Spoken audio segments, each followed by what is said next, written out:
Hello दोस्तों, नमस्ते।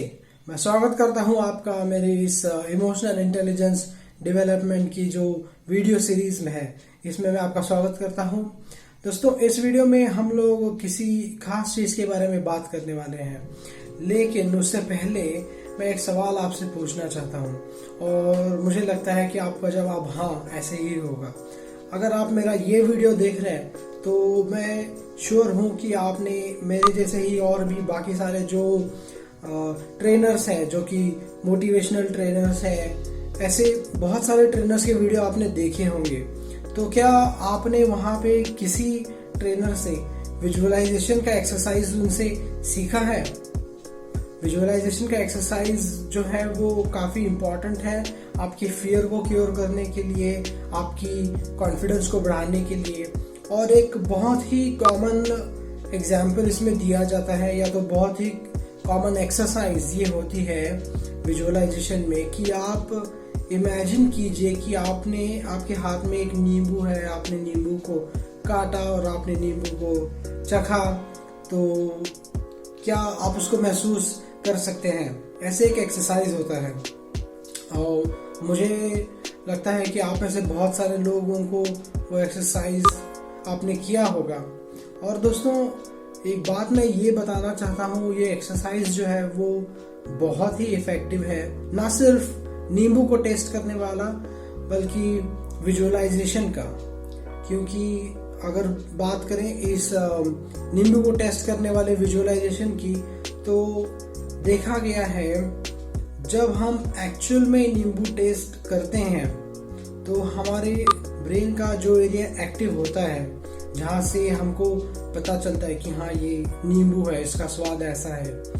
अगर हम बस इमेजिन भी कर ले कि हम लोग नींबू खा रहे हैं, तो वही जो हमारे ब्रेन का एरिया है वो एक्टिवेट हो जाता है। तो इससे ये बात तो समझ में आती है कि आप विजुअलाइजेशन के थ्रू आपकी ब्रेन को एक्टिव कर सकते हैं, आप आपकी ब्रेन की एक्सरसाइजेस कर सकते हैं बिना उस चीज के होते हुए। तो अगर मान लीजिए आपके पास आपको डर है, स्टेज फियर है, आपको सोशल एंजाइटी है, या तो आपको परफॉर्मेंस एंजाइटी है, या स्ट्रेस काफी ज्यादा है आपकी लाइफ में, कॉन्फिडेंस की कमी है, तो ऐसी सारी की सारी चीजों को हम विजुअलाइजेशन की टेक्निक से उसको सॉल्व कर सकते हैं। तो अभी इस वीडियो में हम लोग उसी के बारे में बात करेंगे। तो दोस्तों, हम लोग एक एग्जांपल लेते हैं, आपका बर्थडे, जो भी आपका सबसे बेस्ट वाला बर्थडे है, जहाँ पे बहुत सारे लोग आए थे और आपने बहुत एंजॉय किया। बर्थडे हो या तो मान लो आपका शादी का इवेंट हो, कोई भी एक हैप्पी इवेंट आपकी लाइफ का, आप उसको रिकॉल करें। अगर आपके पास उसका वीडियो बना हुआ है तो आप उसके वीडियो को देखें, फोटोज हैं तो फोटोज ऑब्जर्व करें, आप थोड़ा सा टाइम स्पेंड करें और ध्यान से देखें कि उस वक्त उस इवेंट में क्या क्या हो रहा था, कौन कौन से लोग थे, किसने किस तरह की ड्रेस पहनी थी, किसकी ड्रेस का क्या कलर था, या तो कोई जोक कर रहा था, या तो कोई गाना गुनगुना रहा था, तो वो कौन सा गाना था, क्या जोक था। आप उनकी आवाज़ को महसूस करें। आप ये महसूस करें कि जब केक लाया गया तो उसकी खुशबू क्या थी, या फूलों की वरमाला लाई गई तो उसकी खुशबू क्या थी, उस समय लोगों के बीच में क्या माहौल था, आपके घर के बाहर क्या कहीं से कुछ आवाज़ आ रही थी ट्रैफिक की, या तो मंदिर की घंटी बज रही है, कुछ ऐसी चीजें। आपको बस रिलैक्स हो रहा है, चाहे तो आप लेट सकते हैं और पूरे विस्तार से पूरे डिटेल्स के साथ आपको वो इवेंट जो है वो आपके ब्रेन के अंदर रिक्रिएट करना है, आपको उसको फिर से देखना है और आप उसके डिटेल्स के ऊपर ध्यान दें कि किस तरह का केक था, या केक का कौन सा रंग था, किस तरह के कपड़े आपने पहने थे, आपके जो पेरेंट्स हैं या तो आपके बच्चे, उन्होंने क्या ड्रेस पहना था, माहौल कैसा था। तो ये आपको ऑब्जर्व करना है। अब ये क्यों करना है, मैं इसके पीछे की आपको वजह बताता हूँ। देखें, कोई भी थॉट हो या तो मेमोरी हो, उसके 3 हिस्से होते हैं। एक तो विजुअल होता है, मतलब आपका बर्थडे जो है वो आपकी आंखों के सामने देख सकते हैं, ठीक है। और दूसरी चीज है कि आप सुन सकते हैं वहां पे क्या क्या आवाजें थी वगैरह, तो ये सुनने का एक है। और थर्ड चीज है कि आप स्मेल कर सकते हैं, वहां पे किस तरह की स्मेल्स थी, किस तरह के इत्र थे या फूल थे, केक थे या कुछ रूम फ्रेशनर था, कुछ भी। तो ये 3 चीजें ऐसी हैं जिनको आप बहुत अच्छे से याद कर सकते हैं, और इन्हीं 3 चीजों की वजह से हमको जो है हेल्प होती है कि हम किसी इवेंट को याद कर सकें। तो आपको ये एक्सरसाइज करना है कि पहले तो आप पूरा एक इवेंट अच्छे से रिक्रिएट कर लें। साथ ही दोस्तों, आप उसके साथ ये भी सोच सकते हैं कि वहाँ पे अगल बगल में कौन कौन सी चीजें थी। या तो मान लो सोफा रखा हुआ था, तो सोफे का ऊपर जो टेक्सचर है, क्या वो लेदर का था या सिंपली कपड़े का बना हुआ था, कैसा था उसका टेक्सचर, उसका फील कैसा था। जब आपने उसके ऊपर हाथ घुमाया तो उसका फील कैसा था। आप जिस चेयर पे बैठे थे उसको फील करें, क्या वो चेयर सॉफ्ट कुशन वाली थी या तो प्लास्टिक चेयर थी। फर्श जिसके ऊपर आप चल रहे थे, क्या उसके ऊपर कारपेट बिछा हुआ था या ऐसे ही फर्श थी। फर्श का टेम्परेचर कैसा था, क्या फर्श उस दिन ठंडी थी, मतलब अगर सीजन ठंडी का है तो हमारे घर की फर्श भी ठंडी पड़ जाती है। तो आप इमेजिन करें, आप उसको सोचें कि किस तरह का टेम्परेचर था, अगल बगल की चीजें कैसी थी, आप उसके टेक्सचर को फील करें। आप इमेजिन करें, आप सोचें कि जब आपने किसी चीज को छुआ था तो आपको क्या फील हुआ था। ये सारी की सारी चीजें आपको रिक्रिएट कर। अब आगे बढ़ते हैं दोस्तों। जब आपने ये सारी की सारी चीज को रिक्रिएट कर लिया अपने ब्रेन में, तो अभी आपको इन चीजों के साथ थोड़ा सा खेलना है, ठीक है। जैसे कि आप विजुअलाइजेशन वाला एक एरिया अलग से रख सकते हैं, जो भी चीजें आपको दिख रही थी उनको एक अलग सेट बना के बस अपने दिमाग में एक साइड में रख दें। जो भी ऑडिटरी थी, जो भी चीजें आपको सुनने में आ रही थी, उसको एक अलग जगह पे रख दें। जो भी स्मेल वगैरह था उसको अलग जगह पे रख दें। ऐसे उसको सेपरेट कर लें अपने दिमाग में ही। बस उसको इमेजिन करना है कि वो चीजें सेपरेट हैं। और मैं पूछना चाहता हूँ कि क्या आप लोगों ने कभी इमेज एडिटिंग वगैरह की है या तो वीडियो एडिटिंग? आजकल हमारे हर एक के फ़ोन में ऐसे एप्लीकेशंस है जिसकी वजह से हम लोग इमेज या तो वीडियो है तो उसका ब्राइटनेस बढ़ा घटा सकते हैं, उसका RGB वैल्यू कम ज़्यादा कर सकते हैं, उसकी सैचुरेशन वैल्यू कम ज़्यादा कर सकते हैं, उसका लेवल बड़ा कम कर सकते हैं, तो कॉन्ट्रास्ट बढ़ा सकते हैं या तो कम कर सकते हैं, उसको पूरी तरह से ब्लैक एंड वाइट कर सकते हैं या तो फिर ओवरली कलरफुल कर सकते हैं। तो ये सारे एप्लीकेशंस में सेटिंग्स होते हैं। तो आई एम श्योर कि आपने ऐसी वाली एप्लीकेशन के ऊपर हाथ घुमाया है, आपने उसको ट्राई करके ज़रूर देखा है। तो अब इसका उपयोग जो है आपको उस आपकी मेमोरी के ऊपर करना है। अभी तो ये हम लोग हैप्पी वाली मेमोरी पकड़ रहे हैं जो कि आपकी बर्थडे की है या तो आपकी शादी की है।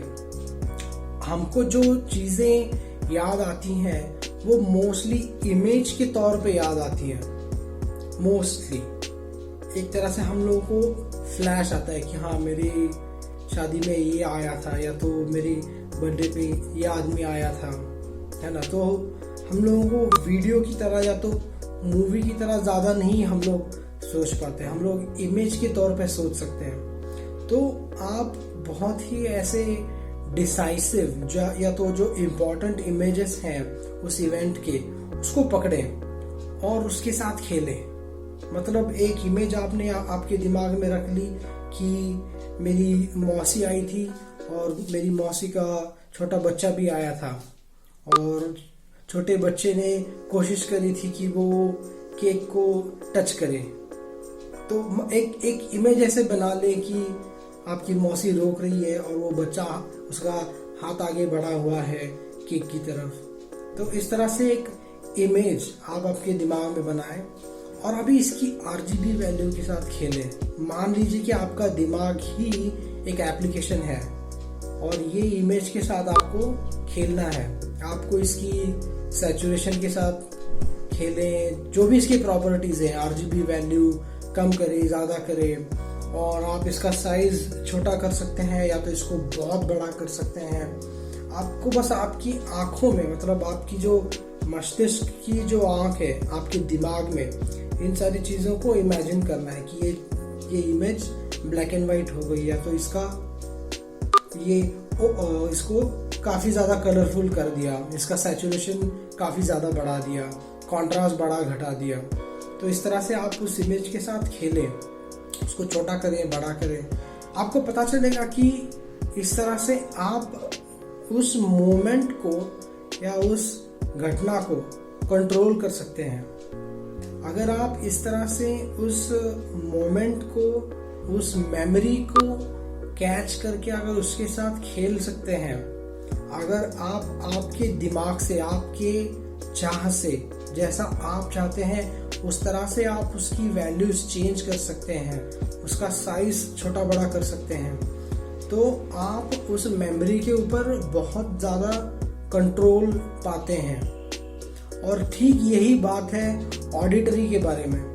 मान लीजिए कि आपके कोई फूफा जी हैं या तो दादाजी हैं जो कि काफ़ी स्ट्रिक्ट हैं और उनको किसी भी तरह की गड़बड़ वगैरह ये अच्छा नहीं लगता है, और वो आपके बर्थडे पे थे और उनकी मौजूदगी की वजह से काफ़ी सारे लोग कॉन्शियस थे कि हम लोग कुछ ऐसा ना कर दें कि दादाजी गुस्सा हो जाए। तो दादाजी का एक फियर फैक्टर आपके दिमाग में या तो आपके दिल में है। अब मैं ये नहीं बोल रहा हूँ कि उनकी डिसरिस्पेक्ट वगैरह, मैं उनकी रिस्पेक्ट ही करूँगा, बस आपके दिल से या आपके दिमाग से वो फियर फैक्टर कम करना है। मान लीजिए आपके दादाजी की आवाज़ बहुत सॉलिड है, जैसे कि अमरीश पुरी जी की आवाज़ काफ़ी कड़क आवाज़ है एकदम, तो आप उनकी आवाज़ को इमेजिन कीजिए कि उन्होंने एक लाइन कुछ बोली है, उन्होंने कुछ कहा है कि कितना शोर मचा रखा है, ठीक है। आप इस ऑडियो पीस को पकड़ें और इसके साथ खेलें। आप इसकी वॉल्यूम कम करें, इसकी वॉल्यूम बहुत ज़्यादा बढ़ाएं, सब अपने दिमाग में। आप इसको तेज़ भगाएं, जैसे आप कोई वीडियो है उसको तेज़ भगा देते हैं तो बहुत फनी महसूस होता है, बहुत हंसी आती है कि ये आवाज़ ऐसे बज रही है। तो आप इमेजिन करें कि आप आपकी दादाजी की आवाज़ को इस तरह से भगा रहे हैं। आप सोचें कि आपने आपके दादाजी की आवाज़ को मिकी माउस की आवाज़ में डाल दिया है, या तो पॉपाई की आवाज़ में डाल दिया, या तो अभी डोरेमोन है या कुछ ऐसे कार्टून्स हैं इनकी आवाज़ में डाल दिया है। या तो आप इसको इमेजिन करें कि जो भी आपके एरिया में कोई एक कॉमेडियन रहता है या कोई एक फनी इंसान है, तो वो यही बात वो बोल रहा है। तो अगर ये कॉमेडियन या जो फनी इंसान है अगर ये बोलेगा कि शोरगुल कम करो ये वगैरह, तो आप लोग उससे डरेंगे नहीं बल्कि उस उल्टा हंस पड़ेंगे, है ना। तो इस तरह से आप आपकी जो ऑडिटरी मेमोरी है, जो ऑडियो है, उसको चेंज कर सकते हैं, उसको कंट्रोल में ले सकते हैं। विजुअल हो गया, ऑडिटरी हो गया, अब है कि स्मेल। अगर आपको उस दिन जो भी मान लीजिए अगर शादी थी तो शादी के माहौल में तो काफ़ी सारी चीज़ें होती हैं, धूप बत्तियाँ होती हैं, फूल होते हैं, इत्र होते हैं। तो आप इमेजिन करें कि आप किसी ऐसी फैक्ट्री में ही हैं या तो आप किसी ऐसी दुकान में हैं जहाँ पे इत्र बेचते हैं, फूल बेचते हैं, अगरबत्तियाँ बेचते हैं, तो वहाँ पे उसकी सुगंध कितनी ज़्यादा है ना। आप इसको इमेजिन कीजिए, आप बस बैठें और इमेजिन करें कि आप एक दुकान में हैं जहाँ पे अगरबत्तियाँ वगैरह बेच रहे हैं, तो वो काफ़ी ज़्यादा स्ट्रॉन्ग हो जाएगा आपकी जो मेमोरी है स्मेल वाली। और फिर इमेजिन कीजिए कि आप उस दुकान में बहुत छोटे हो गए हैं, मतलब जैसे कि आप बड़े हैं 5.5-6 फीट, तो खींच के आप एकदम छोटे 1 इंच के हो गए हैं। तो आपको दुकान कैसे दिखेगी, आप कैसे उसको फील करेंगे? क्या आपकी स्मेल पावर उतनी ही रहेगी? तो कुछ चेंजेस तो ज़रूर होंगे। फिर आप इमेजिन करें कि आप बहुत बड़े हो गए हैं, बहुत बड़े, और दुकान छोटी सी हो गई है, तो क्या वो इत्र, अगरबत्ती, फूल, इसकी स्मेल आप तक पहुंचेगी? आप तो हवा में बहुत ऊपर हैं, नहीं पहुंचेगी। या तो आप उसका डिस्टेंस बढ़ा लें कि आप बहुत दूर हैं उस दुकान से, तो भी आपको उसका इफेक्ट नहीं होगा। तो इस तरह से आपकी जो भी मेमोरीज हैं उनके साथ खेल सकते हैं। अभी इस वीडियो में हम लोगों ने पॉजिटिव मेमोरीज के साथ कैसे मैनिपुलेशन करना है, कैसे इसको ट्विक करके उसको कंट्रोल करना है, ये हमने सीखा है। आगे के वीडियो में हम लोग देखेंगे कि किस तरह से इस टेक्निक का इस्तेमाल हम लोग स्ट्रेस रिडक्शन में कर सकते हैं, या तो एंजाइटी इश्यूज को कम करने में कर सकते हैं। और दोस्तों, मैं रिक्वेस्ट करता हूँ कि आप मेरे चैनल को सब्सक्राइब ज़रूर करें और बेल आइकन का बटन दबाएं, ताकि जब भी मैं अपना अगला वीडियो अपलोड करूँगा तो आपको तुरंत उसकी नोटिफिकेशन आ जाए। और इस वीडियो को लाइक करें, शेयर भी करें। और एक बात आखिर में मैं फिर से बोलना चाहूँगा कि ये टेक्निक या ये जो इन्फॉर्मेशन मैंने आपको इस वीडियो में दी है, ये इंटरनेट पे या तो कहीं और भी कॉमनली अवेलेबल नहीं है। इस इंफॉर्मेशन को छुपा के रखते हैं क्योंकि ये एक थेरेपी का पार्ट है। तो इसको मतलब ये पेड सेशन में ही ये इंफॉर्मेशन दी जाती है। मैं खुद एक NLP का प्रैक्टिशनर हूँ और मैं चाहता हूँ कि इस कोरोना के संकट काल में मैं ज़्यादा से ज़्यादा लोगों की हेल्प करूँ, क्योंकि बहुत सारे लोगों की जॉब चले गए हैं, बहुत सारे लोग अभी डिप्रेशन में हैं। तो मुझे लगता है कि एक तरह से मैं अपने समाज की, अपने भारत के प्रति एक सेवा दे रहा हूँ कि ये जो टेक्निक्स हैं जो कि पैसे लेके मतलब पेड सेशन में, वर्कशॉप में सिखाए जाते हैं, ये मैं आपको YouTube के ऊपर फ्री में दे रहा हूँ। तो प्लीज़ आप भी इस चीज़ को आगे बढ़ाएं। आप इस वीडियो को फैलाएं, ज़्यादा से ज़्यादा लोगों तक इसको पहुंचाएं, ताकि और भी लोगों को इसका फ़ायदा मिले। तो मिलते हैं अगले वीडियो में दोस्तों। Thank you.